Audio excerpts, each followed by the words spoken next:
आदाब नमस्कार, मैं हूं अजरा और आप देख रहे हैं मंथन टुडे। अनंत सिंह जेल से बाहर, सूर्यभान सिंह टेंशन में हैं। मोकामा की राजनीति एक बार फिर गर्मा गई है। जैसे ही अनंत सिंह जेल से बाहर आए, इलाके की सियासी हलचल तेज हो गई।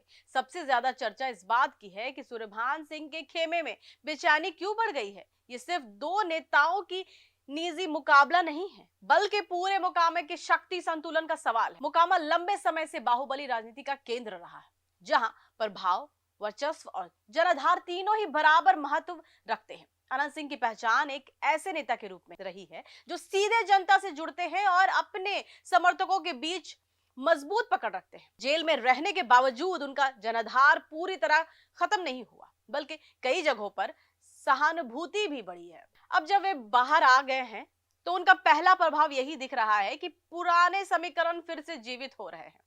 उनके समर्थक सक्रिय हो चुके हैं और यह संकेत साफ है कि वो फिर से अपने राजनीतिक प्रभाव को स्थापित करने की कोशिश करेंगे। यही से सूर्यभान सिंह की टेंशन शुरू होती है। पिछले कुछ समय में जब अनंत सिंह जेल में थे, तब मोकामा और आसपास के क्षेत्रों में राजनीतिक स्पेस कुछ इस हद तक खाली था।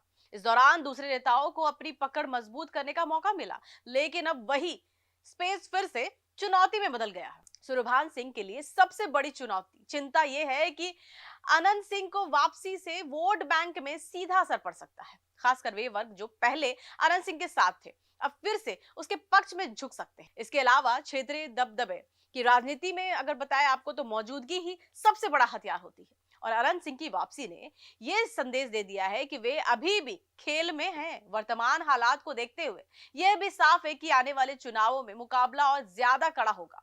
दोनों खेमों के बीच जुबानी जंग, शक्ति प्रदर्शन और राजनीतिक चालें तेज हो सकती है। ऐसे में प्रशासन और कानून व्यवस्था के लिए यह भी एक चुनौती बन सकती है कि हालात संतुलन रहे। अनंत सिंह यूं ही अनंत सिंह नहीं है। आप देख सकते हैं कि वो किस तरह से अपने घोड़े को संभालते रहते हैं और भी कुछ क्या क्या है उनका जो अलग अलग अंदाज है वो देखते हैं। एक और पहलू यह है कि बिहार की राजनीति में बाहुबली छवि अब धीरे धीरे बदल रही है, लेकिन पूरी तरह खत्म नहीं हुई है। ऐसे में अनंत सिंह की वापसी पुराने दौर की याद दिलाती है, जहां व्यक्तिगत प्रभाव और स्थानीय नेटवर्क बहुत मायने रखता था। कुल मिलाकर अनंत सिंह का जेल से बाहर आना सिर्फ एक व्यक्ति की रिहाई नहीं है, बल्कि मोकामा की राजनीति में एक नया अध्याय की शुरुआत है। सूर्यभान सिंह की टेंशन इसलिए बढ़ी है क्योंकि अब मुकाबला सीधा, कड़ा और अनिश्चित हो गया। आने वाले दिनों में यह टकराव और खुलकर सामने आएगा और मोकामा की जनता तय करेगी कि असली ताकत किसके हाथ में है। फिलहाल के इतना ही। देश विदेश की ताजा खबरों को देखने के लिए देखते रहिए मंथन टुडे। अगर आपने हमारे चैनल को सब्सक्राइब नहीं किया तो अभी करें, लाइक करें, शेयर करें, फॉलो करें और ऐसी ही निष्पक्ष पत्रकारिता देखना देखते रहे मंथन टुडे। शुक्रिया।